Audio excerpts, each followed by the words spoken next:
Hello everyone, I'm pleased to announce my new tour for 2024.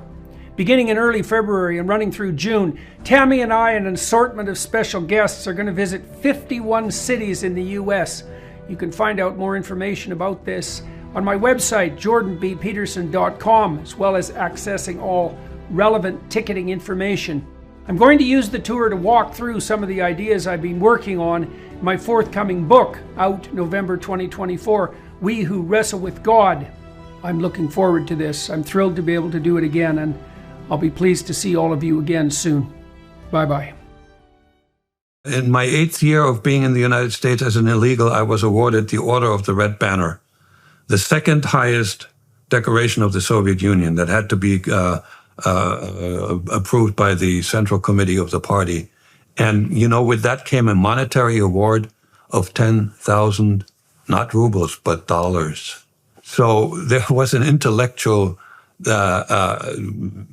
discrepancy there. I was being given an award of in the currency of the country that we were trying to destroy.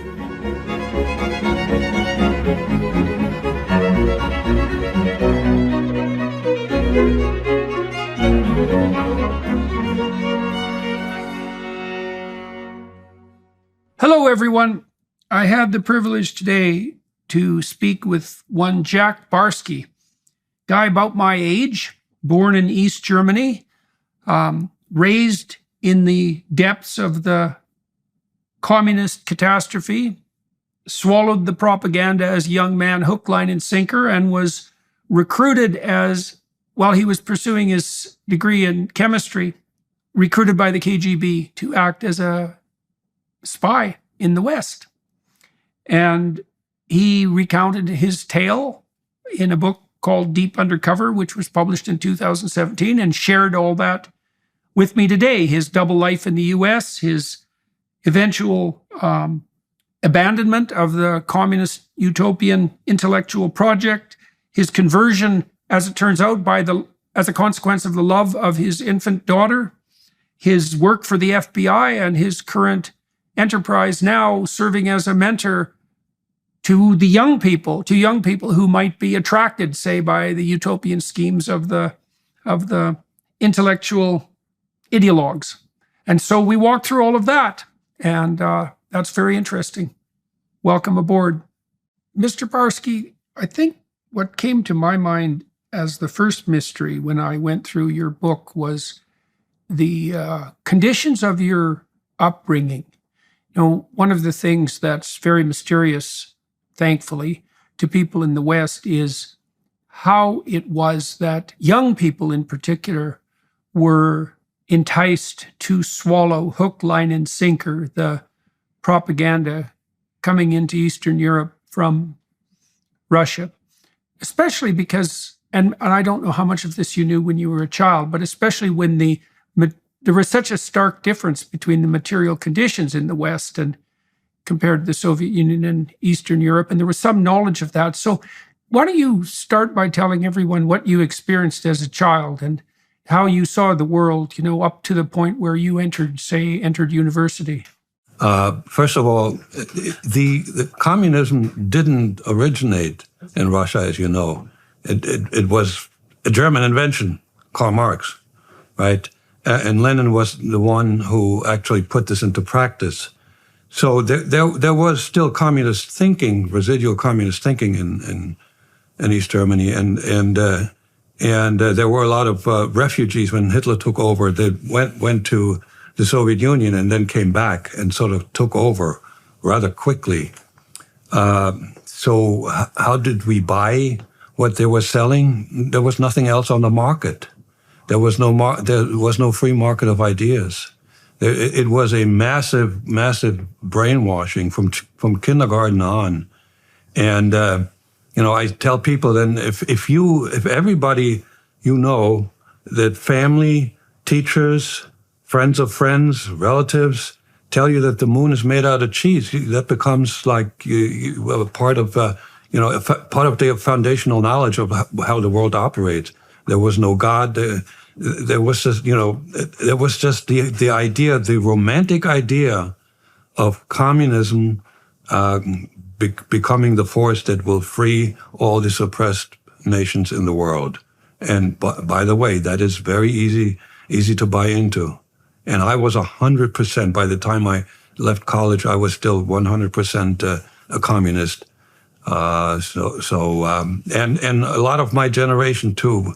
What the communists in East Germany did very well, they focused on the next generation, us.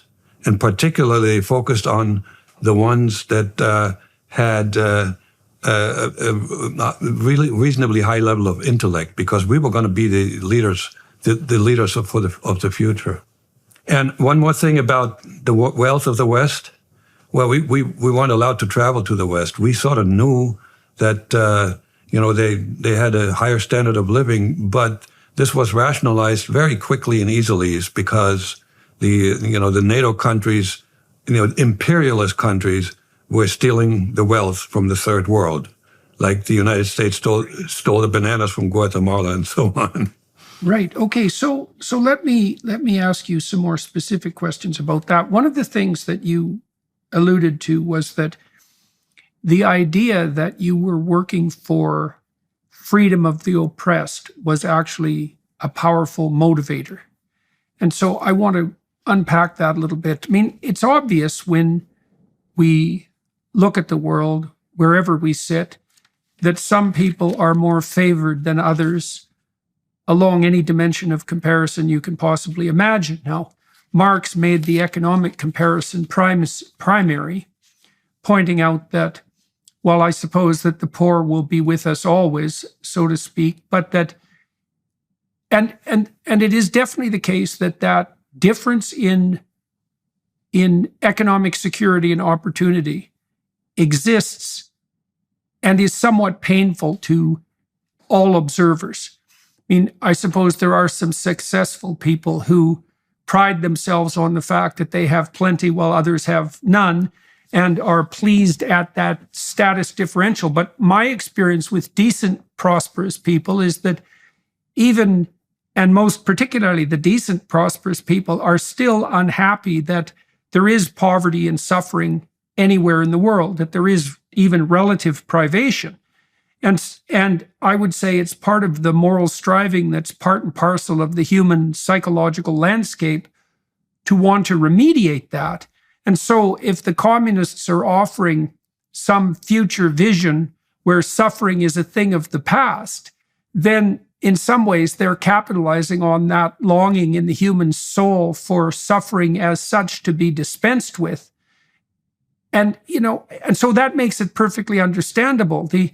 I've been writing about this a little bit. The pathological part of it is that it seems to me, and I want to know what you think about this, is that as soon as you make the assumption that anybody who is more talented or who owns more is more talented or owns more because that's, and that can only occur as a consequence of injustice and oppression and exploitation, then you're setting up a situation where anyone who has any success whatsoever can be hated and what would you say, persecuted with a good conscience.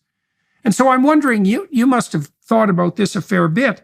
How do you think it's possible for people to separate their moral impulse to aid the oppressed from their immoral impulse to damn the successful? All right, so you raised a highly complex issue, and I can only address as much as I have lived through the situation. First of all, I grew up in the country. We were all equally poor. So I didn't really understand the concept of poverty as a young child, and even when I went to high school, because there were no wealthy people around us. And with regard to wealth of the West, it was just, it wasn't tangible. So there was nobody to hate, actually, at that point. We started hating, all of us, when the war in Vietnam got really bad. I mean, I would have signed up and fought on behalf of the Vietnamese. But here's an interesting shift. So I did really, really well in high school. And I did so well in college that I received a national scholarship that was limited to 100 concurrent holders in the country. 100. I joined the elite. I got it. The scholarship paid me as much as my salary when I was an assistant professor. I was a rich student, and I was, it's probably quite understandable that I was really full of myself, and then everybody admired me, and so I became intellectually the kind of a person who will help all the people who need help, the stupid people. This is the condescending attitude that, the elite has a lot, let's put it this way. We have it in this country, we have it in Western Europe. If we are up there, like we look down at the little people and said, well, they can't take care of themselves, we got to do it for them. And then, it starts with goodwill, and then very often degrades into not so good, simply because the elite needs to stay where it is to fulfill its mission. There's a rationalization, okay? And we live better and we make more money and all this because we deserve it. So that's, I never had a chance to hate the capitalists with a vengeance because I didn't know them well enough. It was more theoretical, the exploitation of man. Well, I think your comments on that intellectual presumption are extremely interesting. I mean, I've been trying to work through that dynamic theoretically because there's an association between that intellectual pride and utopian presumption. When you just laid out a psychological dynamic, you said you were young, you were celebrated for your intellectual prowess. And you can see that intellectual prowess is valuable personally and socially. And so you can understand that it being valued is appropriate. But then you pointed to the fact that if it's celebrated inappropriately, it tends to produce a kind of intellectual pride and condescension. And then that works in sync. See, it works oddly in sync with the utopian presumptions of communism. Communism's a very intellectual system, and it was designed by someone who had very deep intellectual pretensions, Marx himself. And it's that unholy combination of intellectual pride and the proposition that you're acting in that pride on behalf of people who are too foolish or stupid or ignorant or blind or otherwise incapable of taking care of themselves, right? And then you could say, well, you're doing that for all the good reasons. But you pointed out right away that there was an element of overweening pride in that was attractive to you because you were celebrated for your intellect when you were young. Absolutely. And one other thing, if your frame of reference is mankind, it's very difficult to not be full of pride. If you get to a point where you realize that there's this big universe that was created by some power, whatever you want to call it, then that arrogance shrinks very quickly. So do you think that it's possible to not suffer from that arrogance, especially if you're an intellectual or intelligent, if you don't have a reference point outside yourself or even outside of mankind as such? Because you could imagine someone trying to make a moral case that the appropriate level of analysis for a properly morally oriented young person is the good of mankind as such. But you could counter that by saying, well, look, what the hell do you know when you're 18? And, maybe you should take care of your own local concerns like someone who's properly humble, instead of attributing to yourself the ability at such a young age to understand everything that needs to be understood about all the economic and social systems of the world, and to bring about with your own efforts and to your own credit this hypothetical utopia.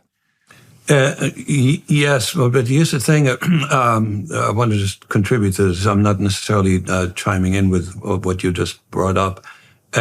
When you are, as well-meaning as you are, to help the downtrodden and the less gifted, you become a member of the elite, and some people will kiss up to you, and then you rationalize. I remember a CEO of a company that I worked for.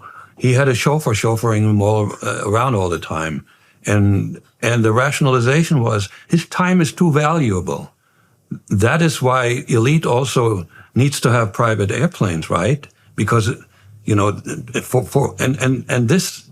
You get used to this. You get used to being adored and being celebrated, and it's fundamentally impossible to not become full of yourself. I bet you there are some people who are humble by nature, but the majority of us are not. Yeah. Okay. So the pathway there is that as soon as you have pretensions to operating on behalf of something approximating universal salvation brought into being in consequence of your own intellectual efforts and your beliefs, is that the probability that you're going to suffer from inflation of ego is virtually certain at that point. I am 100% certain of that. It's not just because I went through that. There's a lot of my colleagues and other gifted people that joined the cause, the party, the government, and in East Germany, the government, the party was the elite, and as in the way communism is constructed, the working class is supposed to rule, but the working class needs a spokesperson or an organization that speaks on its behalf, and those people weren't working class. They were the intellectual elite. Some of them were pretty dumb, but a lot of them were at least clever. Right. So one of the things you're pointing to two things there too. You're also making the case, I would say, that even in a society that purports to hope to eradicate the economic elite, elites are likely to arise regardless. And in the country that you grew up in East Germany, the economic elites were rapidly replaced by the intellectually pretentious elites, let's say. And then that's like a codicil of the argument you're making. But there's something else that's interesting there too, because you opened up your argument in two ways. You pointed out that the Soviet propaganda was the water, communist propaganda was the water in which you swam when you were young, and it was everywhere, and that there was really no escaping it. But then you made a secondary argument, which was, yeah, but at the same time, swallowing that propaganda and then operating successfully within that system was something that appealed to your pride. And so that you had a personal reason for buying into it. It reminds me, I've been thinking about the doctrines of power, like the communist and the postmodern doctrines. I've been thinking them in relationship to the story of Cain and Abel, because in the story of Cain and Abel, you have Cain, who's at least regards himself as downtrodden and unfairly oppressed by Abel and by God. He goes to complain to God, and he attributes his failure to the injustice of the world. And God says in response to him that his failure is actually at his feet, and that the thing that's tempting and possessing him, making him bitter and resentful, sat on his door and tempted him, but he invited it in. Right? That's a crucial thing. Is that so? There's a what would you say? There's a metaphorical equivalence there that I'm trying to tease out.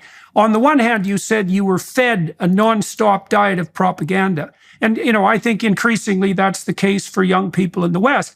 But on the other hand, you said, well, that also redounded to your advantage, right? Because it put you in a position of elite status and appealed to your pride. And so would you say, is it reasonable to say that it was the combination of those two things? Oh, absolutely. Allow me to illustrate. When I was asked by the KGB after like 18 months of them checking me out, they asked me, so are you going to join us?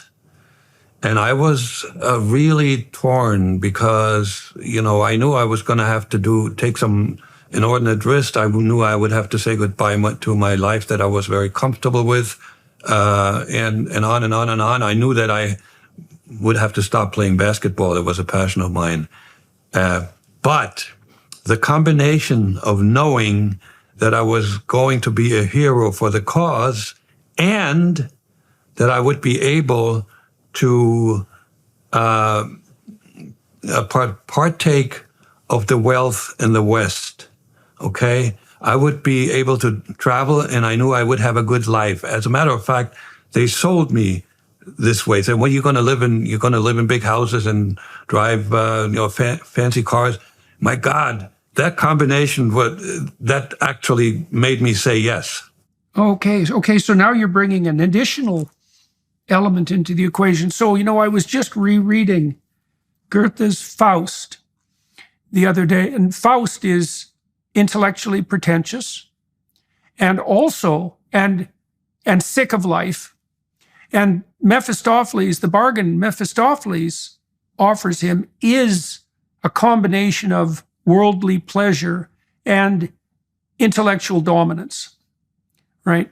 And so that's why he makes a deal with the devil, so to speak. And so it's interesting that you also bring up the fact that you were being offered the fruit that was forbidden under communism, which was that pathway to an elevated, what would you say, material life in the West. This speaks to you being recruited as a university student. Okay, so you're swimming in propaganda. May I interrupt you? I Absolutely. want to take it one step further because it gets bizarre. In my 8th year of being in the United States as an illegal, I was awarded the Order of the Red Banner, the second highest decoration of the Soviet Union that had to be approved by the Central Committee of the party. And, with that came a monetary award of 10,000, not rubles, but dollars. So there was an intellectual discrepancy there. I was being given an award in the currency of the country that we were trying to destroy. So the entire KGB was sort of infused with that dichotomy.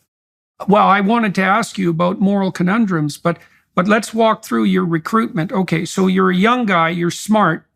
Now you're actually being offered a pretty interesting combination of adventures, eh? So you get the material luxury and the excitement of traveling to the West. You get the excitement of acting as a double agent. You can tell yourself, and you're being told, that you're acting only on behalf of the world's oppressed, right? And you get to join the elite on the intellectual side, right? That's a pretty heady offer. One of the things I do think about in relationship to what young people are being offered in the West is, and this is something the radical leftists are really good at, is that they have this vision of adventure as one of their offerings.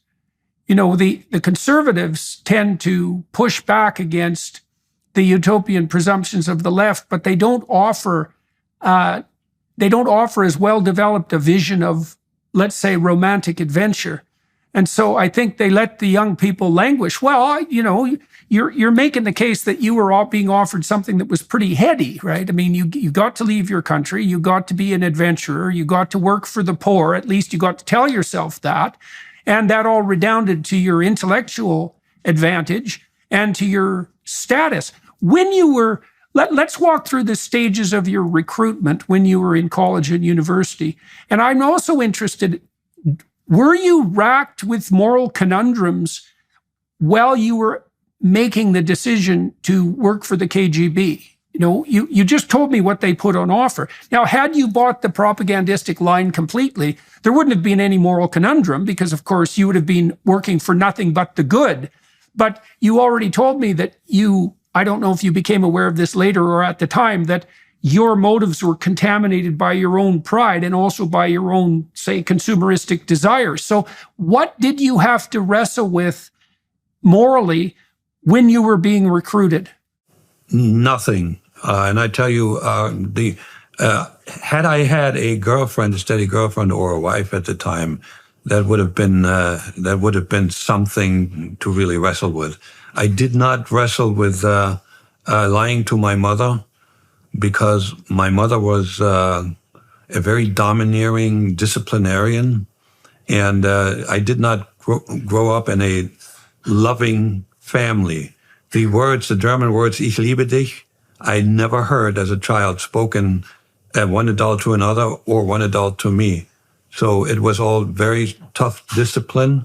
So I had no emotional tie to my mother, and that would have been the only moral quandary I would have stepped into. Everything were just friendships and relationships. So and that was easy to deal with. Okay, so why was that easy to deal with? Why were you willing? Was the offer that was at hand clearly attractive enough so that the price you paid in terms of friendships and so forth, leaving your interest in basketball, that all paled in comparison to this potential adventure? Well, it didn't pale, but when we're talking about a moral quandary, I didn't betray anybody. I mean, they had they known where I'm going, they would have cheered me on. So I betrayed somebody down the road, but at that point, that came not into play. Okay, so tell me, what did you study when you were in university? And I believe it was in university when you decided to join the Communist Party. And it was partly because you also knew at that time, like everyone knew, that if you didn't become a member of the Communist Party, your career ambitions were going to be severely truncated. So walk us through that, and then also through your training. Not severely truncated, but limited. And I did join the party because that was like the right thing to do. Pretty much all the smart, ambitious individuals joined the party. By the way, the party at university wasn't as dumb as, the front page of the Communist Party newspaper.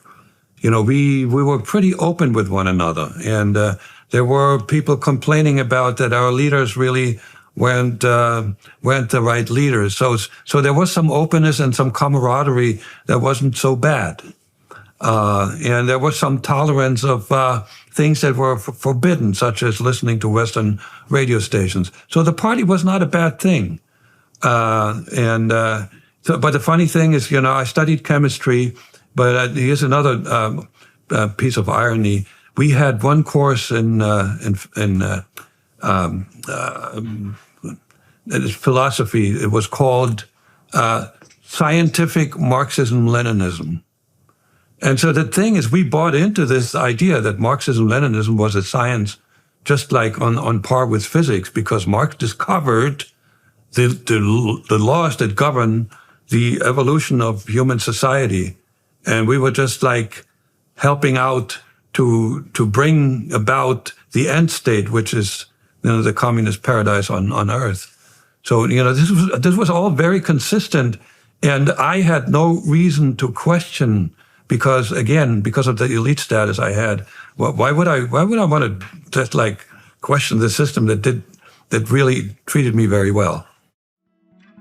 Whether you're feeling stressed, anxious, or simply seeking a moment of peace and tranquility, the Hallow app has something for you.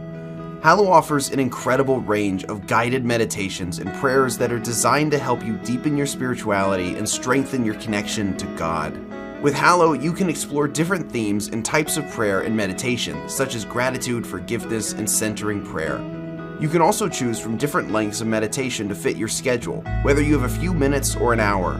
With its user-friendly interface and hundreds of guided meditations, the Hallow app has quickly become a go-to resource for people seeking spiritual growth and healing. Download the app for free at hallow.com/Jordan. You can set prayer reminders and track your progress along the way.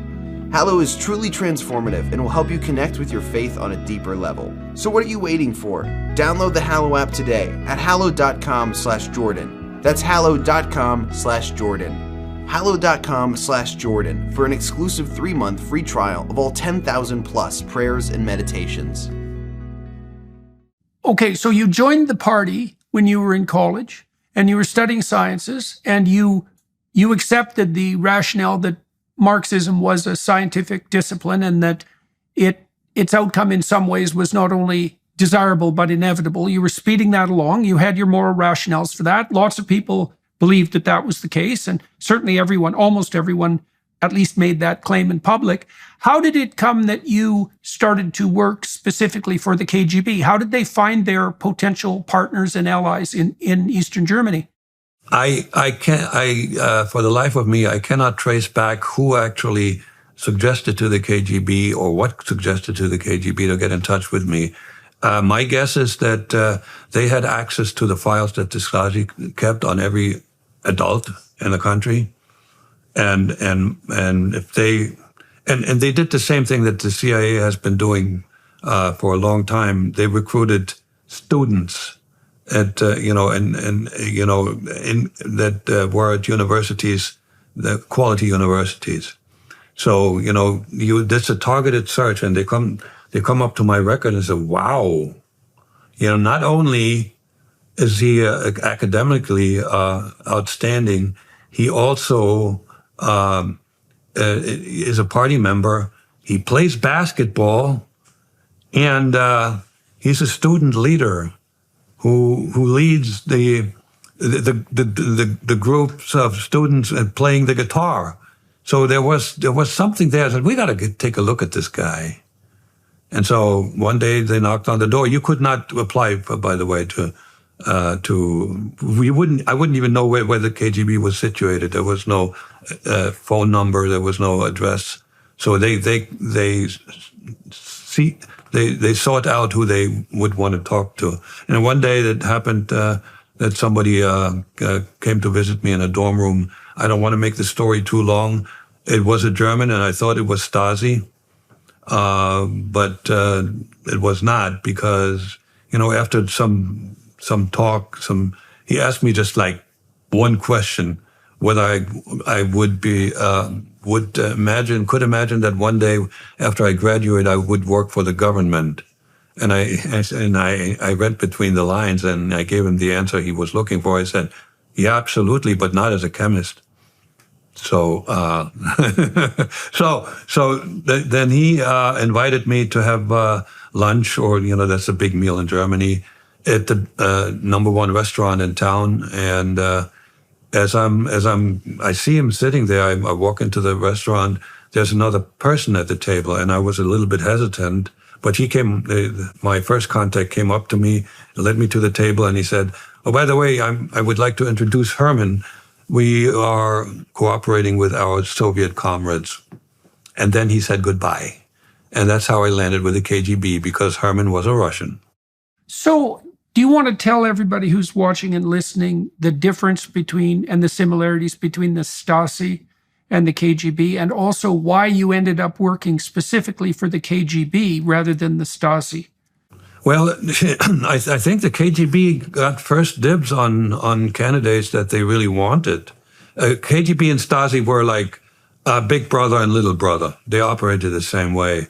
The KGB was more radical with regard to how they dealt with dissidents. I mean, the gulags, there were millions in gulags. There were thousands and maybe a couple of 100,000 dissidents in East German jails, but it wasn't quite as oppressive. And obviously the KGB was much, much, much bigger in terms of numbers, raw numbers. The Stasi was pretty big, but as far as when you take into consideration how many people were full-time employees and how many people actually cooperated. And you're familiar with The Lives of Other, that movie? Yes. Where family members spied on other family members. It was a rotten system, and it was a rotten society, and I never had a hint. It didn't happen in my family, and I never had a friend who would talk about something like this. So I had no reason to question that. Well, I was actually curious about that, because I was wondering, we know now that about 1 in 3 people in East Germany were informing for the Stasi, and they were often informing on family members and friends. And my sense is, I can't see how that could possibly be the case without corrupting the culture to a massive degree.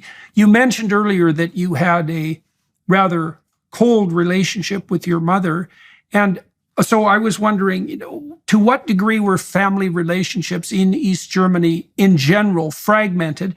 How much of that had to do with the culture of informing?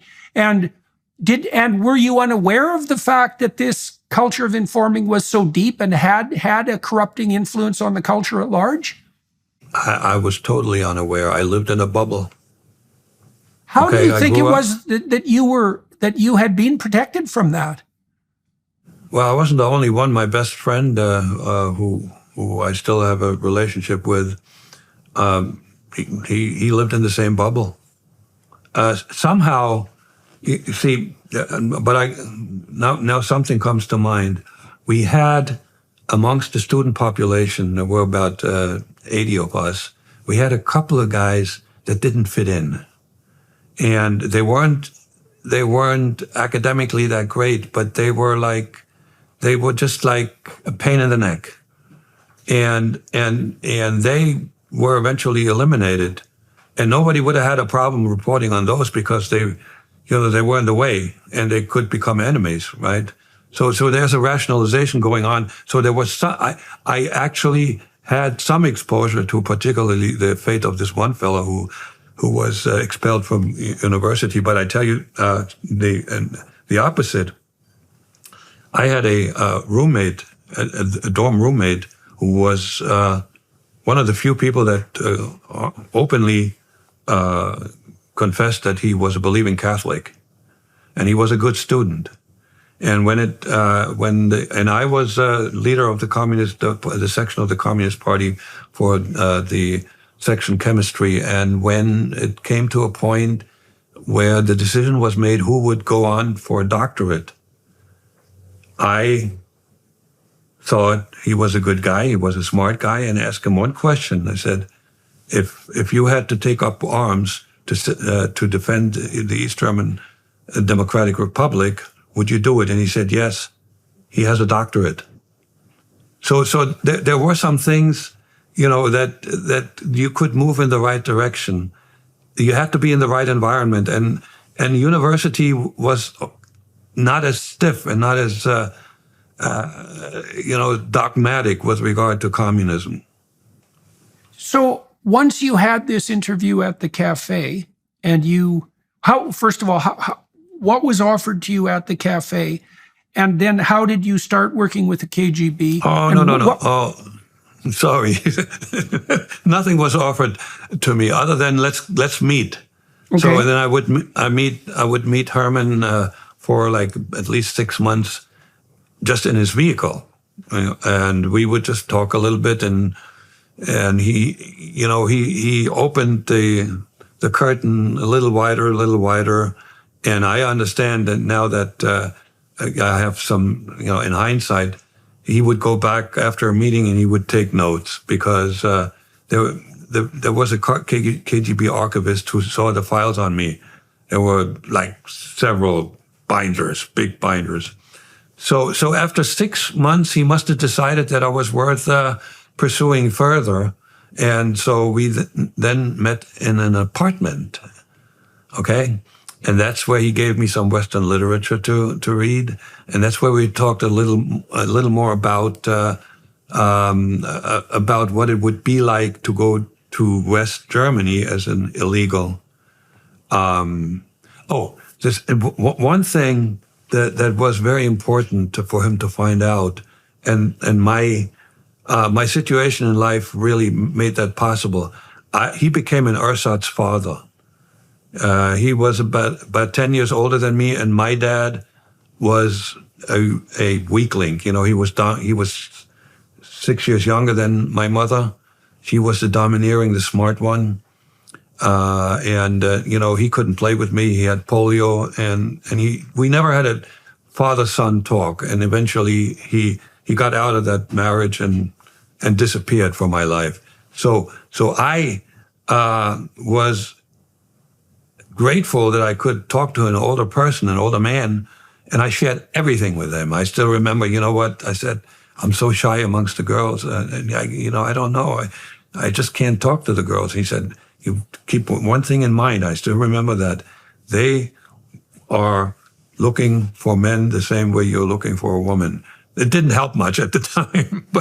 But you know, we had this relationship, and eventually he got to a point after 18 months that he had interviewed me enough and studied me enough that he suggested to headquarters to make me an offer. That's when it happened. It took 18 months.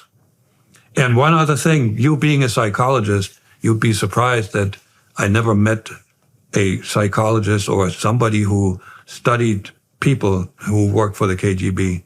The only thing with regard to people skills and understanding people that was handed to me one day was the book by Dale Carnegie, How to Make Friends and Influence People. It's ironic, isn't it? Yeah, that's for sure. Yeah. So do you think that your relationship with him, to what degree was your relationship with him a genuine relationship of caring and mentorship? Yes, it was, absolutely. If I met only one individual that I interacted with in the KGB who I absolutely didn't like. He was an agent in Moscow, and he became my liaison for a while. If that person was Herman, or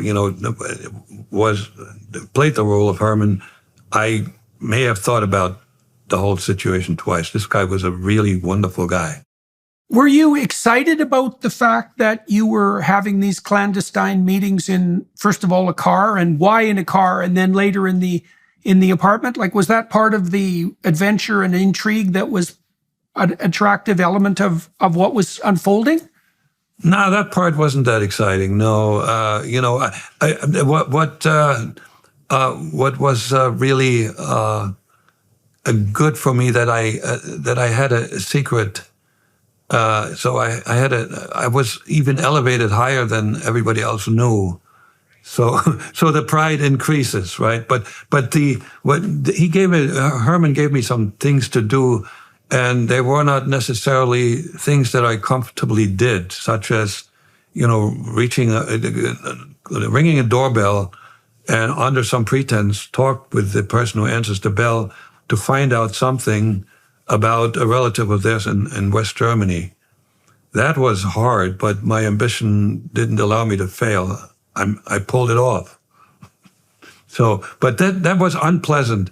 It became much more interesting the first time I had the ability to go to West Berlin and look around. This is the Germans have something in their DNA. It's called Wanderlust, the desire to travel, and that was a big desire. I wanted to see, Rome and Paris. I had read about these cities, and West Berlin. That was my first adventure, and then my second adventure was in Canada. Believe it or not, it was a test trip to where I spent a lot of time in Montreal.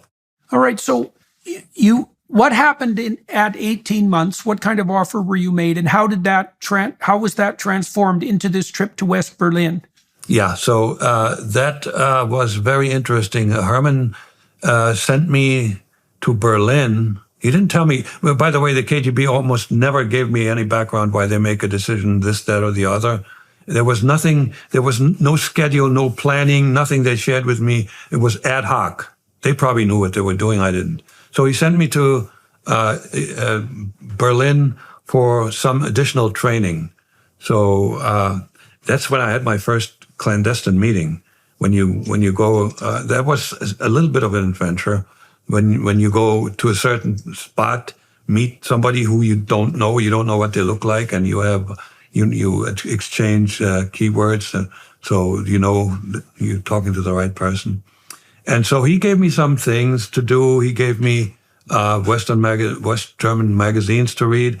And the day before my departure back to where I studied, he took me to the Soviet headquarters, the Soviet Army headquarters in East Berlin, and which was also the KGB headquarters. And he took me to an office, and there was this small man sitting behind the desk, very unimpressive. With the moment he opened his mouth, and he spoke only Russian, there was a phenomenal amount of psychological energy coming at me. He did a little bit of small talk about, how we need to do our best to defeat the evil capitalists and Nazis and so forth. And then he, 180, out of the blue, asked me the question, so are you in or not? I didn't expect that. And I think this was deliberately arranged that way.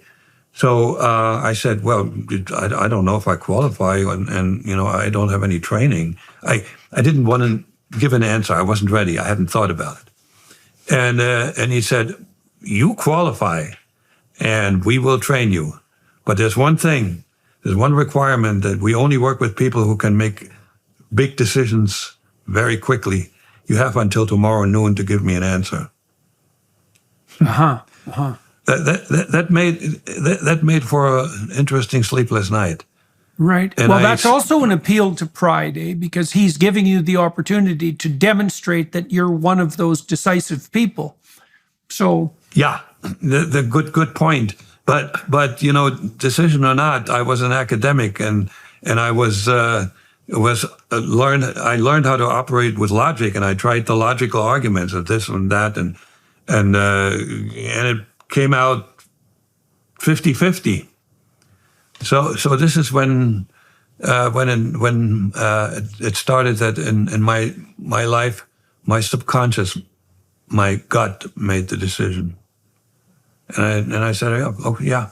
There was no forcing argument that says I gotta go, because there was so much good development ahead of me in staying in East Germany. Unfortunately, I would have wound up in the government, and I would have eventually become a miserable old communist. So I'm very glad I made that decision, and that's when I became officially not an employee, but a sort of a cooperating agent, so to speak, because the employees had to have Soviet citizenship.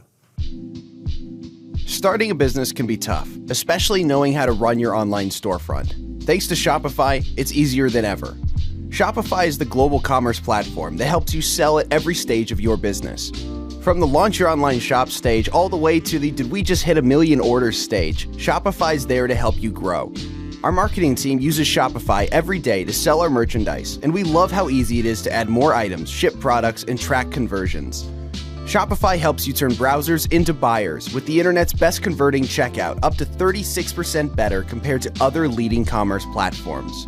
No matter how big you want to grow, Shopify gives you everything you need to take control and take your business to the next level.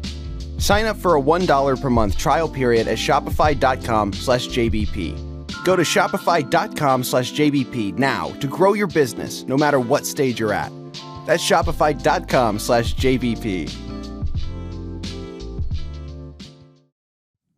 So how long after they took you on board did you go to West Berlin? And what did they have you do there apart from these clandestine meetings? And what did you think when you got to West Berlin? Yeah, let me tell you something, first of all.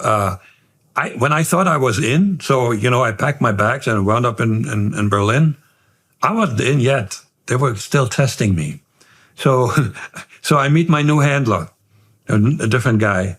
And I'm in his car, and I expected that I'm going to have a really, really nice apartment, because that was the KGB. I had lived in a dorm for the previous 7 years, and we sit down, and Nikolai was his name. He turned to me and says, "I already have a task for you." I said, "What? Really?" And then he said, "You got to find a place to live." That is in a place where there was a shortage of living space, and all living space was controlled by the government. There was an impossible task. All right, so that was a test. I didn't know it was a test, but I responded the right way. I didn't make a face. I didn't make the argument that this is impossible. I just went about and found something. I found the worst place I've ever lived in is like a one room in a concrete structure that had running cold water, a chair, and a bed. And I didn't tell this guy, and I think that impressed him greatly. So if I fail this, I'm out. At that point, if you're out, your career is over too. I couldn't have gone back to the university. So I had no idea that I was an endangered species. And the West Berlin was the final test. And so they had me go there twice with an East German passport. And the first time they just said, just walk around, have a beer, take this, look at the stores, like just get a feel for the place. And so as I show up and I emerge from the subway and I look around and the first impression was, oh. I tell people nowadays to make it clear what the difference was between the East and the West. The West was a movie that was made in color. In the East, it was all black and white because almost our buildings were brown or gray. It was ugly. And there were a couple of nice buildings, but generally it was ugly. So that was very interesting. And I looked through the display windows of the department stores. The beer was better. The sausage was better. But, that's all, on the one hand, you rationalize it away. On the other hand, it says, hey, that's going to be a good life, right? So the second visit, I had to pass yet another test. I had to ring the doorbell in an apartment building and make friends out of the people that answered the door. And I did good. And the reason I knew for sure that was another test, and that if I failed that test, I would have my career would have been at an end before it started. I met accidentally a classmate of mine from high school who was going to be an illegal for the Stasi. And he had to pass the same test, and he pooped in his pants, and he came back and told him, I can't do this. And guess what? He had a degree in engineering. He never worked as an engineer for the rest of his life. So endangered species, indeed. I had no idea. More in danger than the entire time I operated in the U.S. So why do you think you were wise or canny enough to accept the task of finding an apartment under impossible circumstances, and then to accept the apartment you did accept without complaint and with good grace? Okay, triple answer. First of all, failure was not an option because of the way my mother raised me. I would come home with a B, and I would tell her that was the best grade in the entire class. She would answer, well, did they have A's available? Failure was not an option, number one. Number two, it was instinct. I found out many years later when I came to when I was confronted with that concept. I'm wired to be very stoic, so I didn't show any emotions when he made that ridiculous order, so to speak. And thirdly, I accepted this because I was used to having lived in miserable conditions, not too good. The college dorms were pretty crummy. There was no privacy, and so it was worse than the dorm, but it wasn't something I couldn't handle. Okay, so and again, this was an authority figure, even though I was anti-authoritarian, but I had learned to play with the authority or else, because at one time when my anti-authoritarian self ran away with with me in high school, I got very close to being kicked out of high school.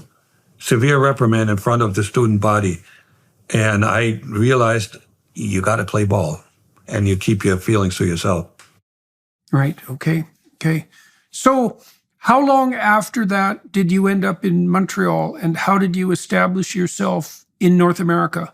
And that, and also I'm curious about, you mentioned that you did observe that life in West Berlin was in color and of a higher quality, But did you depend on that rationalization that all that had been accomplished through oppression and theft, essentially, or did you just, how did you deal with that? The rationalization became part of my, what I call foundational knowledge about the world. I didn't think about this repeatedly. I took it in and I owned it. Okay, so there was no. So with regard to the other thing, the other question, I was supposed to go to West Germany. Makes sense, right? There are no cultural differences, no language differences, and so forth. But I also was required to study another language. They told me everybody has to, and I picked English, and I was really good at it. And so one day I had a visitor from Moscow. At this point, I had an apartment already. But when I got a key to the apartment, I was actually officially in. Finally, it took about 6 months. So he just wanted to know how I'm doing with English, and I showed him a book on a shelf. I said, I can read that without the help of a dictionary. And then the light bulb went on, and within a week, I had a tape recorder, and I was asked to say something in English, whatever. And once they had the tape, within a week later, I was on a plane to Moscow, where I was interviewed by a college professor who taught English or Russian, and an American citizen who had wound up, she fell in love with a Russian somehow and wound up living in Moscow. And they were asked specifically, is he good enough? Can we teach him English so well that he can pretend to have been born in the United States? The Russian said no. The American said, yeah, I can teach him. American optimism. And so I spent 2 years in Moscow, where I worked with her, did a lot of phonetic exercises. I worked like a maniac. And I got to a point. You're remarkably accent-free. I hear my own accent when I listen to tapes, but certainly I don't talk like Arnold Schwarzenegger. Right. So, I had this rare talent to acquire another language without a strong accent in my adulthood. Okay, so at one point it was determined that I was ready to go, and that's when they sent me to Canada to do two things, just figure out what it's like to live in the United States. We thought, Canada was like a mini version of the U.S. Not quite true, but they didn't know any better. And I was supposed to get a birth certificate of an individual, of a young man who'd passed away at an early age in the U.S.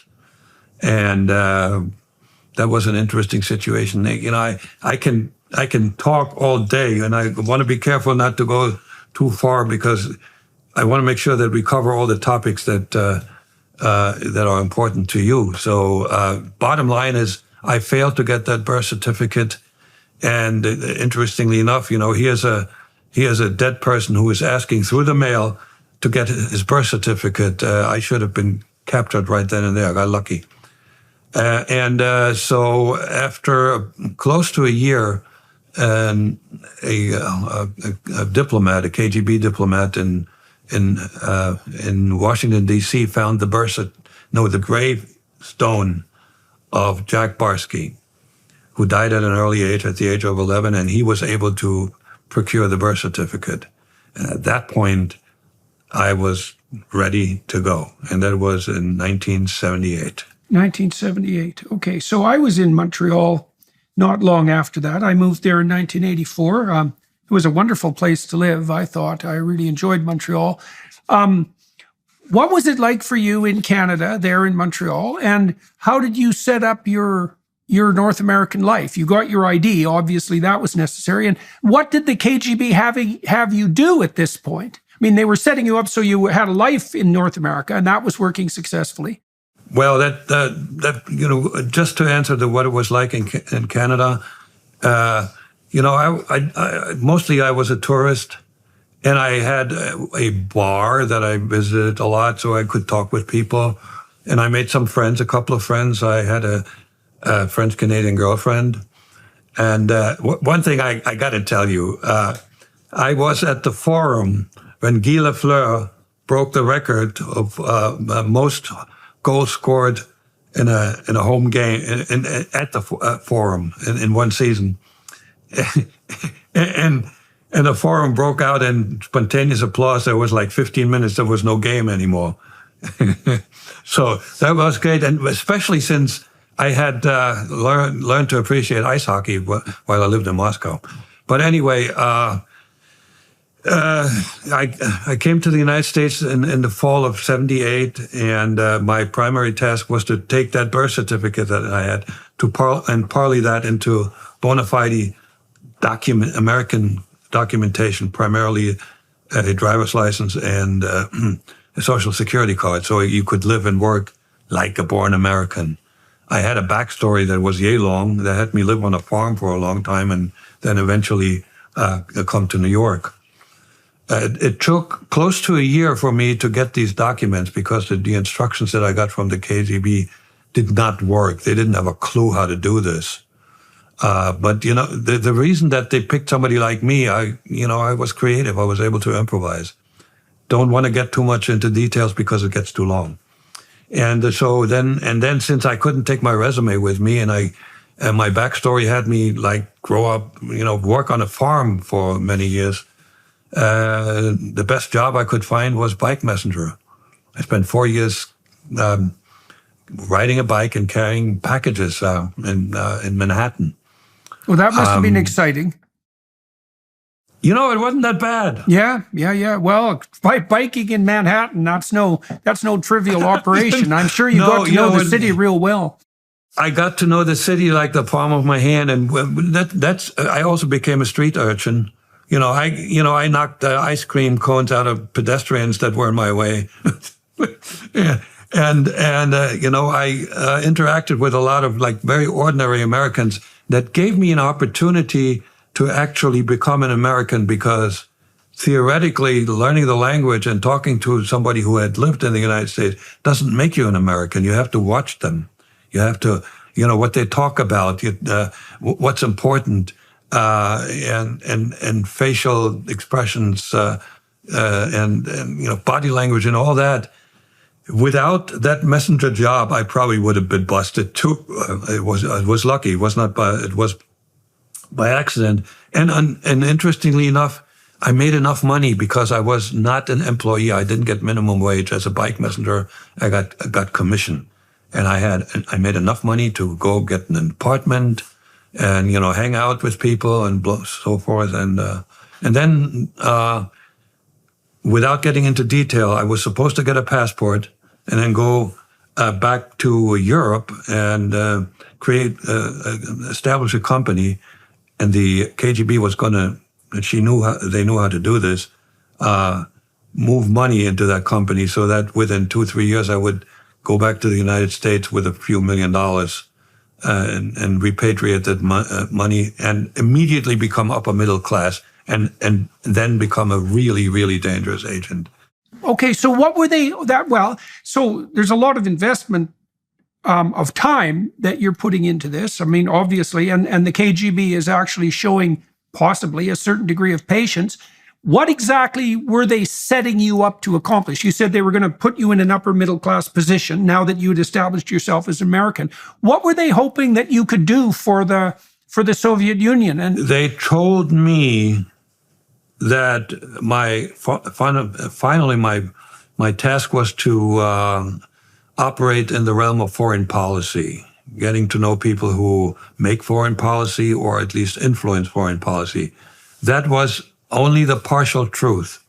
I found out much later there was because there were the heads of the illegals, 2 of them, after the KGB was disbanded, gave interviews, and the number one value that the KGB ascribed to my being in the U.S. was my being in the U.S. And I tell you why that makes sense. Towards the end of the Cold War, there was this battle between the CIA and the KGB, and it was constantly, and all the agents were, except for us, the illegals, were diplomats. So, and diplomats were expelled, and then there was retaliation, And they were worried that at one point diplomatic relations would be completely interrupted. And the only ones left behind enemy lines would have been us illegals. And guess what? Who would have run Aldrich Ames and I forgot his first name, Hansen, the most dangerous moles in the history of the United States and the most successful spies for the KGB. So they never told me any of that. But so I knew it was like I was going to, get to know members of the conservative think tanks, and the Trilateral Commission. I don't know why they were so obsessed with the Trilateral Commission, and they were very much obsessed with Zbigniew Brzezinski and the Columbia Institute for Foreign Relations, or whatever it's called. As a bike messenger and student and junior computer programmer, I had no ability to befriend people like that. But I would have had that ability if I had been able to rise into the upper middle class very quickly. Right, and so they were willing to spend the time and put in the energy to give you that very well-developed backstory in the hope that you would be positioned maybe in a decade or something. It was a long-term game.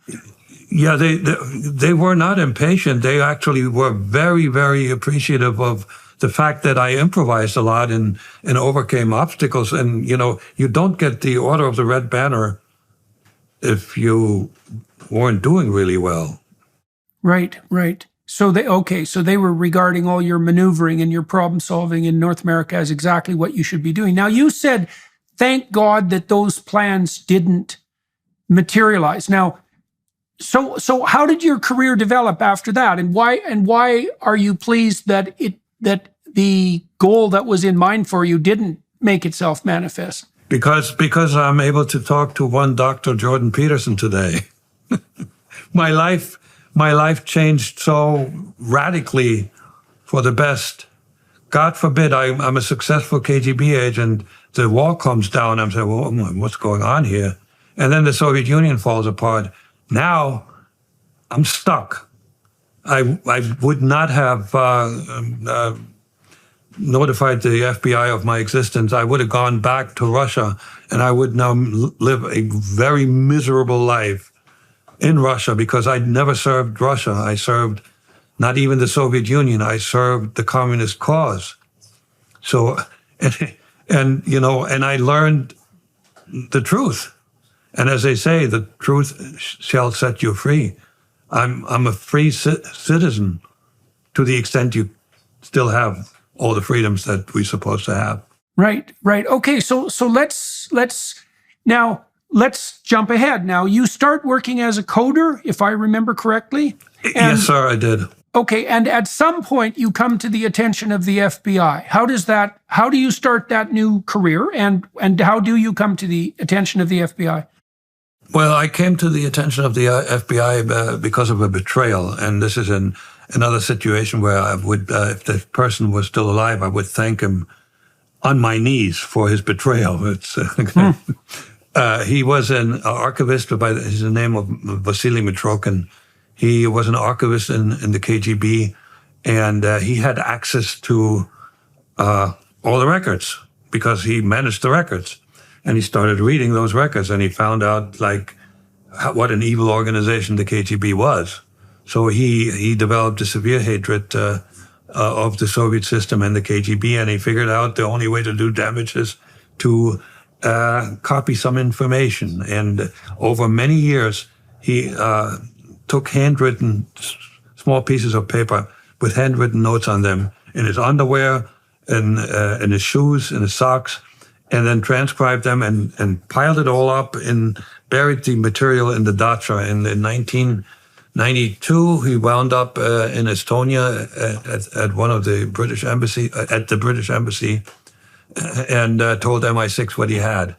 And they were able to dig this stuff up and took it to England, and eventually shared some of the information. It took a while with the FBI.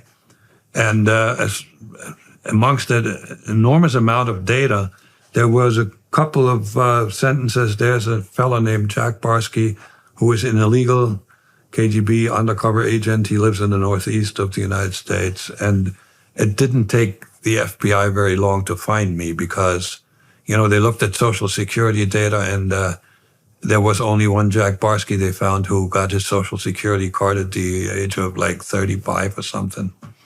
Right. Okay. So what year did you move to Manhattan? I arrived in New York in 78, and I was in Manhattan in 78. I stayed 1 year in a hotel. Okay. So you were successfully undercover for at least 15 years. And so you spent a bunch of...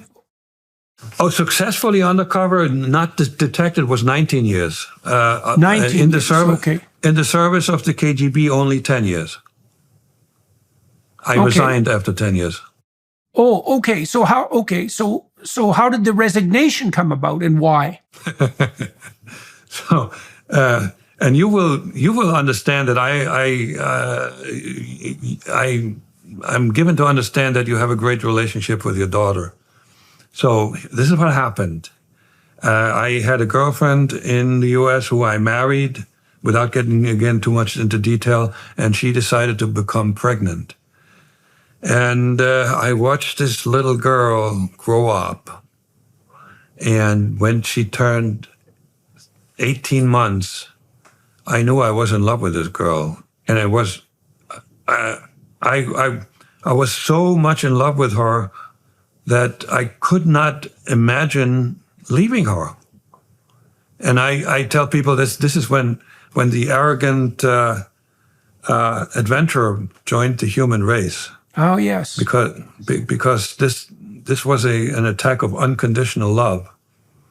And at that time, the KGB got spooked, and they thought I was about to be arrested by the FBI, and we had an emergency procedure. There was we both knew what to do if there's an emergency, and they activated that procedure with a signal at a signal spot, and I walk by that spot every day, and all of a sudden one day I see this red dot, and that said, "Danger, get out of here immediately." And I'm sorry for that bad word, but I have to say it because this is what popped into my head. Oh shit, what do I do now? I want to take care. I had no idea how to take care of this child, and I knew that if I leave her, she would grow up in poverty because her mother had only 4 years of schooling. Okay, and so I went back and forth. I played for time, but it got to a point where they were checking on me, say, what's going on? And they found me, and so a man came up to me. I was waiting for a subway train, and he sidled up to me, and he whispered with a clear Russian accent, he said, "You got to come home or else you're dead." Now, the point was that they knew that I knew that they knew, because before that, I could have been in a hospital. My radio could have been broken. And a lot of things could have been happening to me, and I was not able to comply. Well, so now I had to make a decision. Do you know what a dead drop operation is? No. It's an operation where you hand over not information, but something that has weight and dimensions, such as a passport, money, and so forth. Okay. And you put it in a container, and you drop it someplace where somebody else would pick it up. So they, through shortwave radio, they told me to go to a dead drop operation this one day. And at that point, I went because I knew there would be money and a passport. So at minimum, I would just pocket the money, right? I had not made a decision. And it was really interesting because when I went, a dead drop operation has a couple of signals involved. So the first signal is the person who deposits the container says, "I go and get it." Okay, I put it there. So I saw the signal, and I went to the place, and that place was impossible to miss because I had found it myself. It was a tree with a hollow bottom, and there was no container. There was no crushed oil can, and I just did a double take. I walked around, wasn't there. I walk out of the park, and my subconscious again made a decision, and it said, "I'm staying." That was an irrational decision, because everything I knew at the time that was good for me was over there in the East. I would have gone back as a conquering hero. I was married in Germany too, and even if I managed to stay and the FBI doesn't arrest me, if they do arrest me, I'm no good for this child either. So I should have rationalized, look, I got to go. I have no choice. My subconscious overrode any of that logical thinking. And obviously it was a tremendous risk, but I had no choice. It's the power of unconditional love. Yeah, well, that's a very interesting issue. So it sounds to me, and correct me if I'm wrong, that what you're relating is that the love that you developed for your daughter. So I would hazard to guess that that was perhaps the first genuine love that you had in your life, and that was enough to break the grip of your intellectual hubris. It's something like that. Is that correct?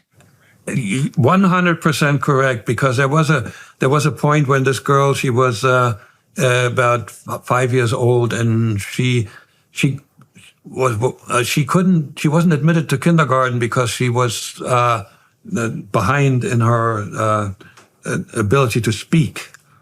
And I told my colleagues, I said, I think my daughter's a little dummy, but I love her anyway. So intellect to me was not important anymore. So you're right about that.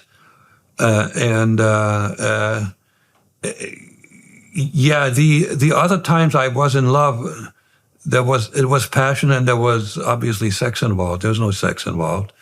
And unconditional means you can't get anything back but a smile.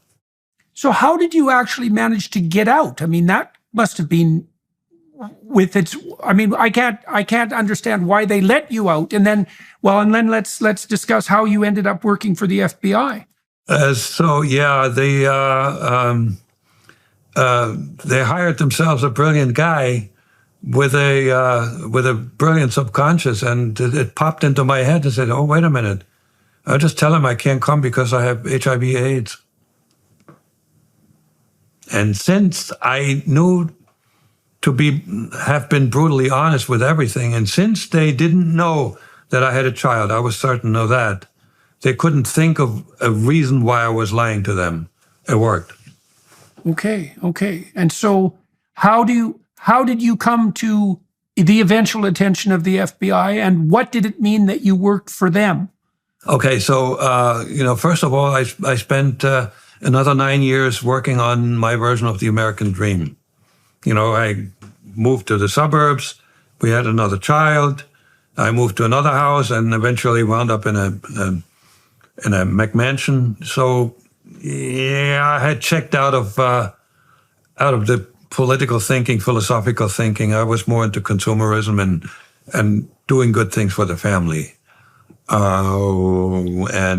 That was disrupted when one day an FBI agent showed up, and again, I'm shortening this, and told him, FBI, we want to have a chat with you.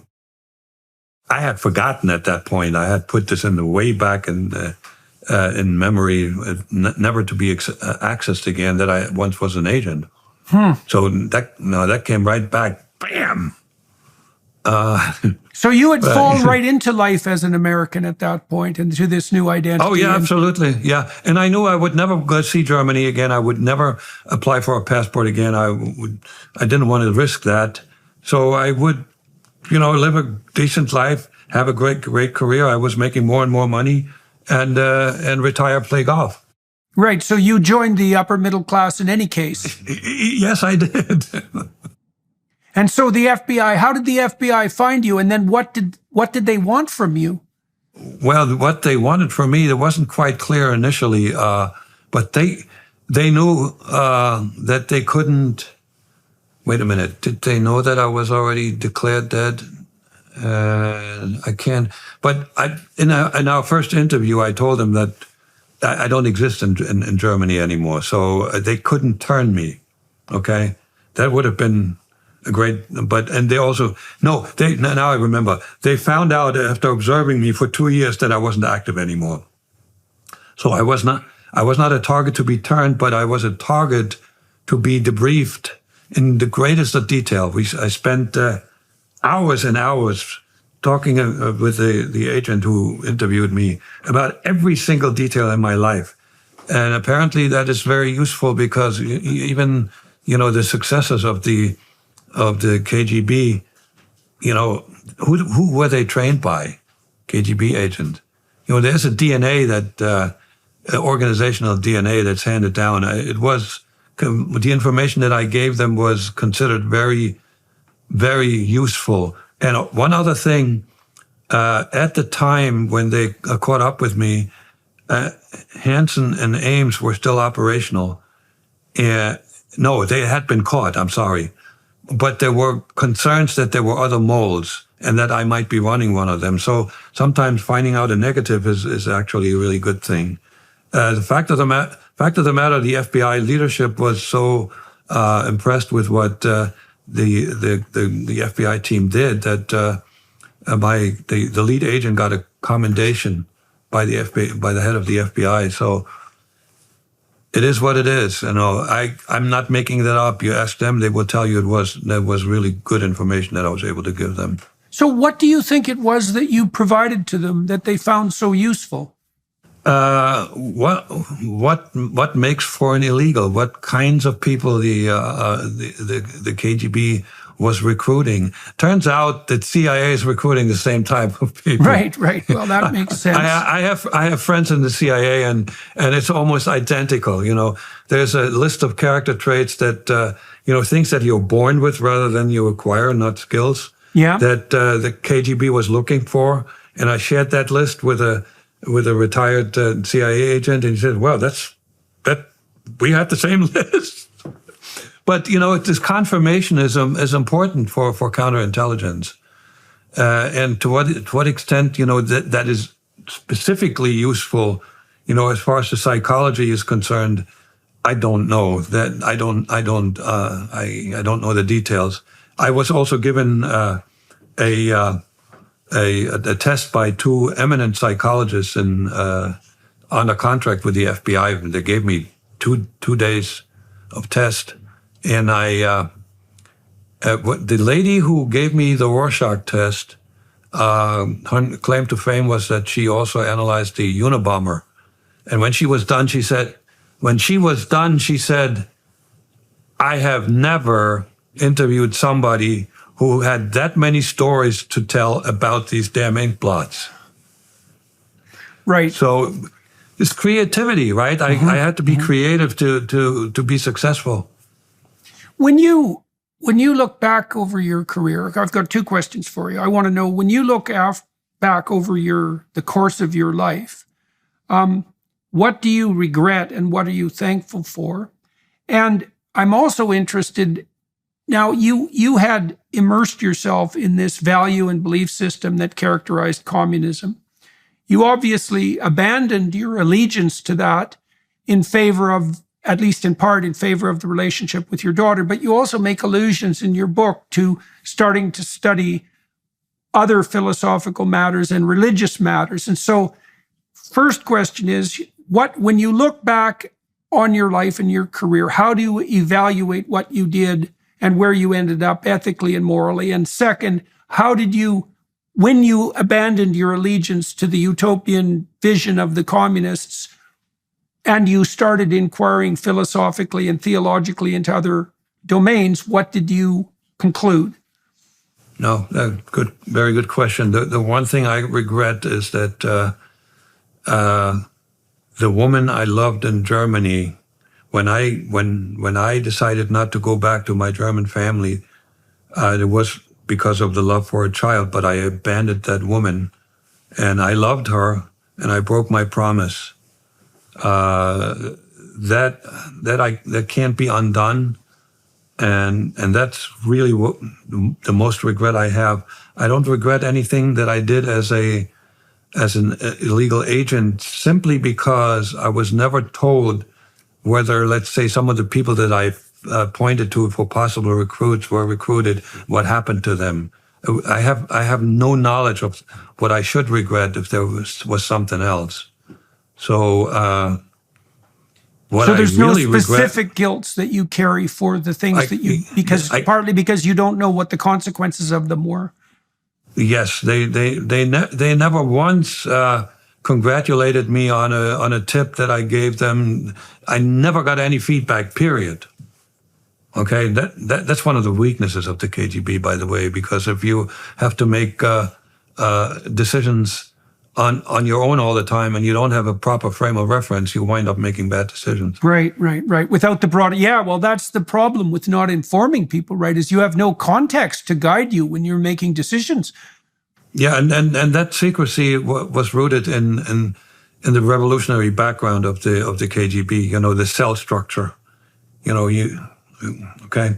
So what I'm grateful for, first of all, I'm grateful for living in the greatest country that ever existed on this earth, particularly the country as it was constructed by the founders, simply because I'm a student of history, and I am convinced that one of the biggest flaws that left-wing thinking has is the idea that man is fundamentally good, and all we have to do is, and that communism was the same thing. We have to take the shackles away from them. It's the circumstances. And I know for a fact, when you look at history and there's so much anecdotal evidence that we all have the seed of evil in us. Many of us, and the majority of us, deal with it very well. But it turns out in history, the ruling people were mostly evil. You know, and so the Constitution is constructed in such a way to manage that evil, not eradicate it, manage it by, you know, the separation of powers. And the whole idea that all men are created equal and have these inalienable rights, that appeals to me to my anti-authoritarianism and my absolute disgust with collectivism. We are not getting the rights from the above. We are not getting the rights from the law. The law actually can take rights away from us. Some of them are necessary to be taken away, such as to get the funds to defend the country and so forth. But most of the laws that we have in this country are taking rights away from us. So it is what it is. But how did you come to the conclusion, or what convinced you of the validity and utility of the doctrine of inalienable rights? Because that's certainly not a hypothesis associated with communist utopianism, for example. Why did you come to that conclusion? That's a good leading question, because I became a Christian, and it was a pretty slow progress. I became a deist first, because after I started thinking about and getting exposed to thinkers like C.S. Lewis, I realized that my atheism was an idiotic belief system.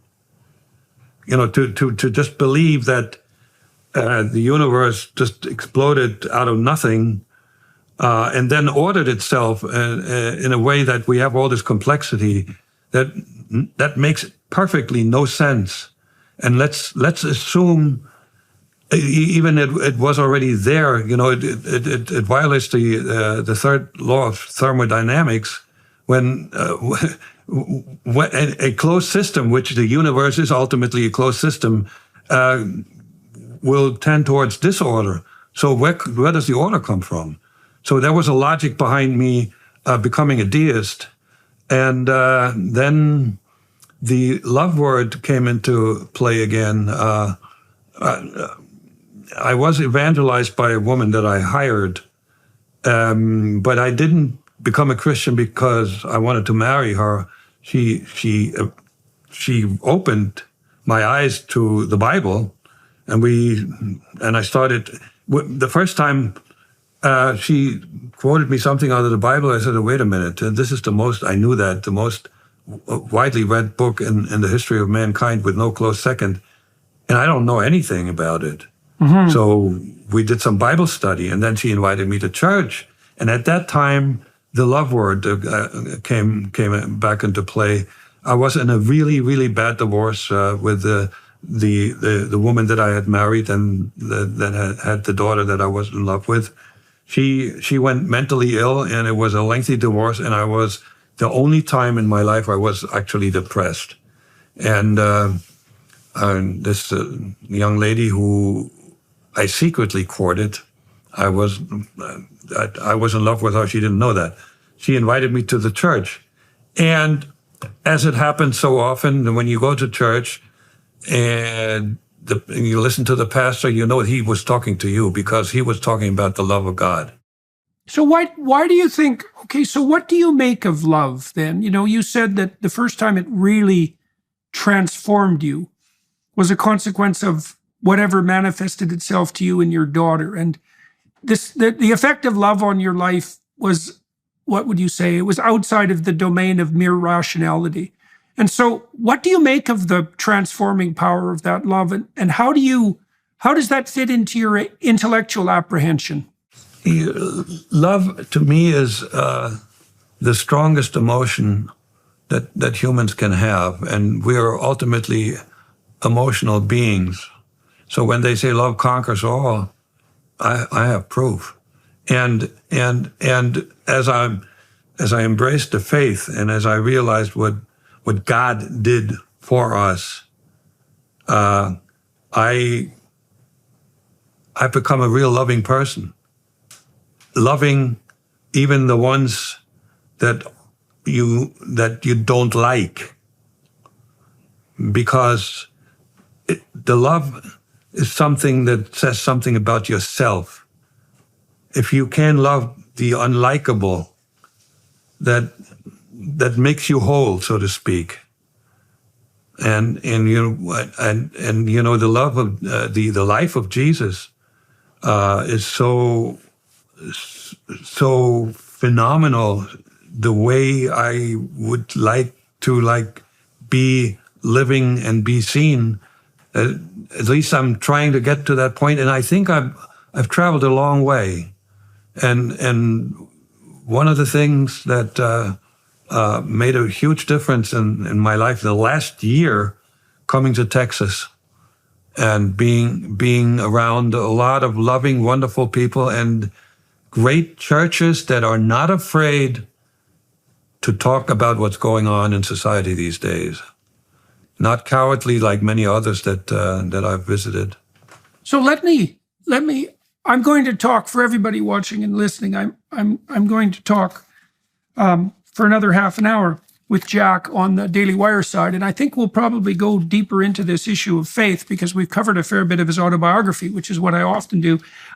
And so maybe we'll close with this. I mean, as you know, the power of left-wing utopianism has made itself manifest once again in the West. I mean, I spent a lot of time traveling in Eastern Europe in the last few years, and one of the questions that I was constantly bombarded with in Eastern Europe was, how is it that the West could come under the sway of the ideas that were so destructive to us for so long? And what could we do about it? What I would like to ask you is, for the people who are watching and listening, like you outlined in some detail what you found attractive about the utopianism that was being offered to you as a purpose for life. What message would you have to young people who are now attracted by that vision of helping the world's oppressed and poor, identifying the oppressors, and having the adventure that goes along with that pathway to redemption? I mean, that was offered to you. You followed it for a long time. You eventually rejected it. You found a religious calling instead. But you understand why that vision was so attractive. So what can you say that might be of some utility to young people who are attracted by those utopian ideas? Well, if I would say, if you respect yourself, you don't want to be a fool, do you? I'm talking to a young person now. You don't want to be a fool. So you're being fooled all the time, I tell you that. You need to go check out the truth and not just take it in as it's being presented to you the same way I took it in. But the difference is we didn't have a marketplace of opportunities. There is a marketplace of opportunities. You can find out the undeniable truth. You're being lied to all the time. And that makes you a puppet. And that takes the individuality out of you, who you are. You think that's going to make for a happy, fulfilled life? You're meant to be an individual and not a member of a crowd. So what is it that how old are you now? And first, let's start with that. I'm 73. And what do you occupy your time with now? Oh, I am so lucky that I don't have to use the phrase, thank God it's Friday anymore.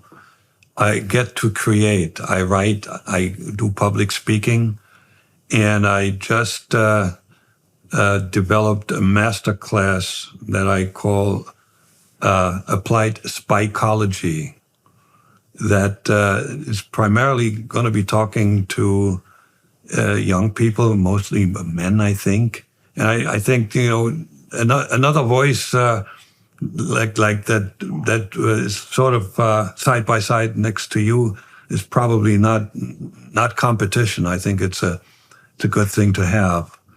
And with regard to that, I'm offering the audience something extra. I'm assuming there's going to be questions, and we developed a website where people can get to the website and ask the questions, and I will answer every one of them personally. The website is called kgbspycology.com. And we'll have a little bonus. There's a document that I can share as a freebie that points out how the KGB operated in the realm of persuasion. That is not necessarily evil, right? Because when you look at what Dale Carnegie taught, it can be used for good and for evil. So that's where I'm at. And this is I have a dual mission in life. Mission number one is taking care of my 13-year-old. I have a young daughter. And mission number two is to do what I'm planning to do, is work with whoever wants to listen to me, but primarily young people, to help them evade a destiny that when they become useful idiots, the useful idiots will be thrown away, as you know. Yeah, yes, I'm aware of that. Yeah. So what do you think that the people that you're trying to reach will learn as a consequence of taking your course? And you're making allusions to psychology. What are you trying to persuade them of, convince them of, teach them about? Yeah, so this is going to be more or less infotainment. I'm going to share some things that are not necessarily in the book. That had to do with my operating as a spy, and then draw some conclusions where I say, well, this is what helped me get out of this mess. And oh, by the way, you can acquire some of these skills yourself, such as, for instance, like develop your subconscious. I studied people all my life. I can read people like this right now, and it's coming from my subconscious. I'm not, and there's a few other things, and also, I wasn't taught people skills, but I acquired them. And again, I can talk about those. And coming from me with the background I have and the fact that I'm still talking to you, and I managed to get through all this nonsense that I was in, I think it may add value. I absolutely respect you as an academician. I have admired you since I found you. having a scientific background, it's great to, have almost synergy with, with what I'm coming up with instinctively with what you come up with through science. So, yeah, well, it sounds to me like you're trying to offer, at least to the degree that that can be done in a virtual environment, some of the mentorship even that you found, yes, sir. Yeah, well, young people, you need, you even yes, referred sir. to this with regards to the first contact you had at the KGB, the fact that he offered himself as a mentor, filled a void in your life. And that is absolutely necessary, is people need an apprenticeship and a mentor, definitely, especially if they don't have it at home. And the other thing that they need is accountability partners. If they want to make changes happen, they need to have an accountability partner. Right. Yeah. All right. Well, good. Is there anything else that you'd like to bring to the attention of this audience in particular, this more general audience, before we go to the other interview? Just let me just tell you one thing, and I'm going out on a limb here. When I got the email from your producer, I got emotional. I'm not going to go any further. This was so important to me to be able to talk to you, and I'm so glad that it happened. Well, thank you very much, sir. I appreciate also the opportunity to have heard your story and to have the privilege, too, of bringing it to the attention of all the people that will be watching and listening. I'm going to talk to Jack Barsky for another half an hour on the Daily Wire side. I think we'll delve into the philosophical and theological in some more detail on that in that half an hour. And I'd like to thank you, sir, very much for your forthright comments today and for walking us through the strange transformations of your life and for shedding some light on, well, how one person was pulled into this terrible ideological battle that's been going on for, well, the greater part of the last century. And I'd like to thank everybody watching and listening for their time and attention, and for the Daily Wire Plus folks for making this conversation possible. Thank you very much, sir. You're most welcome. Thank you.